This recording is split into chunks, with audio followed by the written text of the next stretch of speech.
What's up, guys? Welcome back. Here we are with the IS300. We had left off the last episode with the carbon fiber hood install and took it for a little test drive, and things did not go as planned.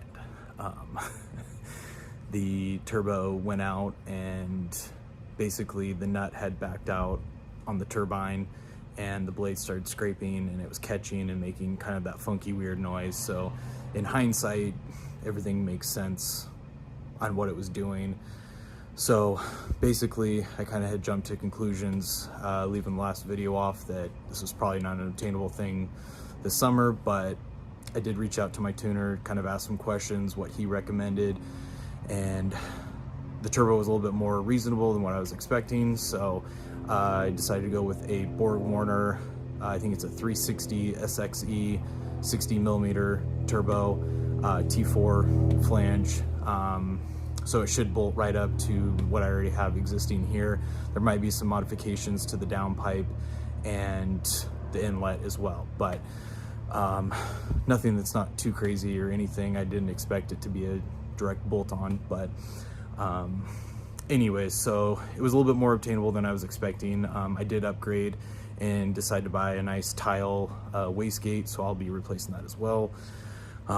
In today's video, I'm going to kind of go over the removal process of what it's going to take to remove the CX Racing turbo that blew up. We're just going to kind of hit some of the key points. I'm going to kind of point out what things to remove and what I'm going to take apart to get it out. Moving forward, like I said in the last video, I don't regret any of this. I knew what was going to happen with the CX Racing turbo kit.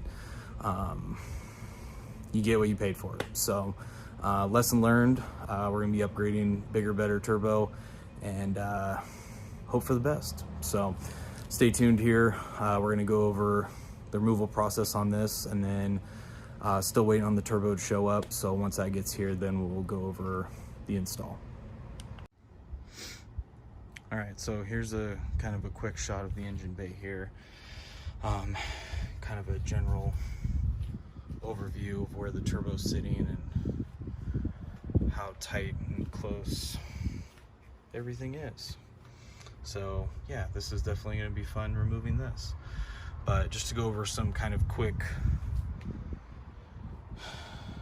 I guess, removal process techniques here. I'm going to be removing the inlet tube here to the throttle body. I got to remove this intercooler piping, get that out of the way, and then it's going to basically come down to taking the inlet housing off first, taking the downpipe off in the back. There's a V-band clamp right there. Be removing that. I'm going to try and see if I can leave that in the car for the time being. And then there are some really tight fitted bolts on the bottom there to get it off the exhaust manifold.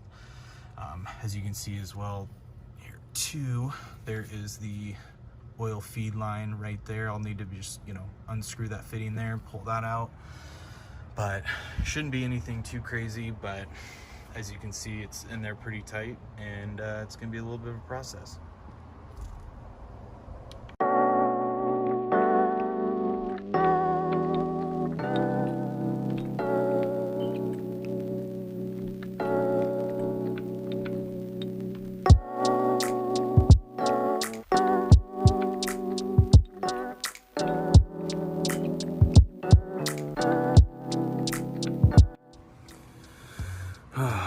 So, of course, as the story goes, I was thinking it was going to be super quick and easy to pull it out. And as you can see, not the case. I remember fighting it, putting it in because of how tight and how small of a space it was. Sean did help me. It's just kind of one of those things, you kind of got to work it as it goes. But I did want to show you a few cool things. I'll kind of go over quickly kind of what I was able to get taken off here. It's getting dark. Well, actually it is dark out, and I was able to, take a few things off. So I'll go over kind of what things I was able to get off. Probably gonna have to get some different tools from work and kind of go from there. So Here's just kind of a quick overview.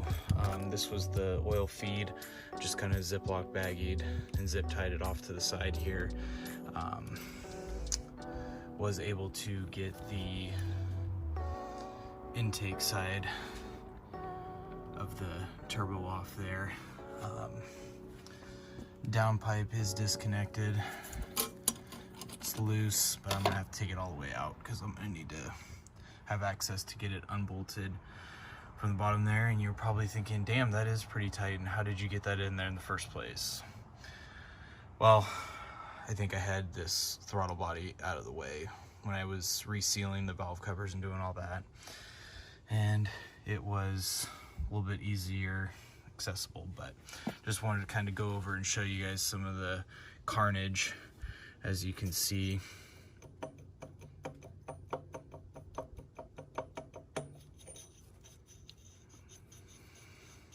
that should not be doing that. That should be on there tight, and that should be not making that noise. See, the nut's backing out, but when it's on there tight,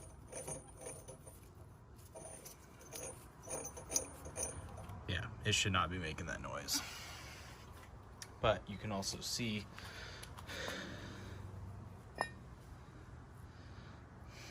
the damage there. Yeah, it definitely got it pretty good. So I think we're gonna call it a night here. I think that's gonna be my stopping point. Pretty close of getting it out. I just gotta pull the drain tube off the bottom there, and once I get the other part of this turbo taken off, then should be home free, and then I'll be able to unbolt it from the manifold, and life should be good. So as you can see, kind of the overview here of everything. Yeah, it's in there tight, so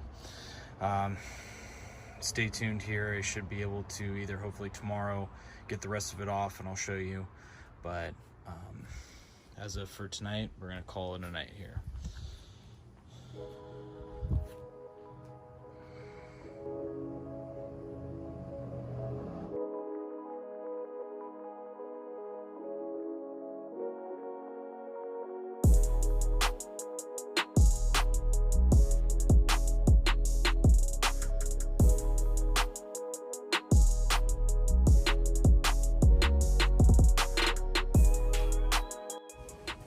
What's up, guys? Welcome back. It's day 2, day 3, day 4. Wow.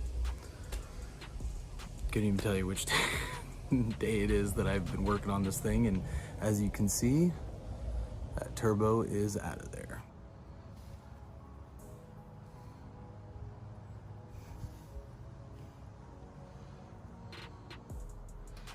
There she is in all her glory.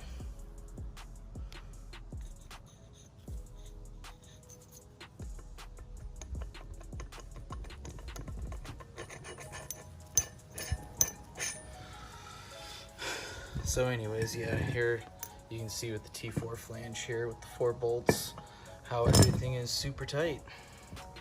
There's the drain for the oil. There's the feed on top. Then there's the V-band for the exhaust in the back. So it is out, which is good.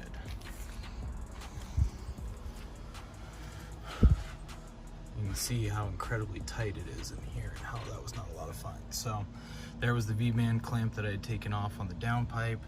There's the full 4 bolts I took off the exhaust manifold. Here's the drain here. I Ziploc baggied everything just so nothing gets in there and keep everything nice and clean. But yeah, pretty much we're good to go. So now once the new turbo shows up, we'll be able to mock everything up, see if things fit, what needs to be modified, changed, kind of go from there. But as you can see, overview there. Dang, that is tight. There's not a lot of space for a whole lot of activities. So Another thing noted too is I modified the heater core hoses too, because they stuck out further and they were touching the exhaust portion on the backside of the turbo. So I had to cut and modify those and change those and put heat tape on a lot of different things around here. You can see even like the O2 sensor wiring, wrapped it, did it with the AF sensor wiring, just very paranoid about heat and things touching, and want to make sure that everything was done right and I didn't have any issues. So,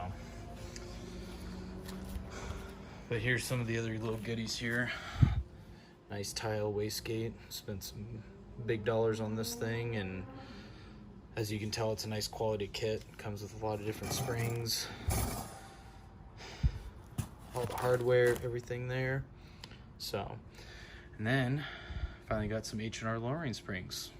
This took absolutely forever to get, so not sure why, but they just showed up. So I'll be doing that as well. I'll be using a lot of the factory suspension stuff, but I do have like sway bar bushings, the lowering springs, some top hats, you know, little things here and there, but I'll still be, the shocks were replaced. I think they're relatively new from when I bought the car, so I think the shocks are in good shape, but really I'm not really doing it for a fashion standpoint, more of a function standpoint, just to kind of stabilize the car at higher speeds, just because it does get kind of a little squirrely, higher mile per hour. So went with H&R Sport Springs. It's supposed to drop at, I think, 1.3 inches in the front and 1.4 in the rear. I do have 255 wide tires in the rear.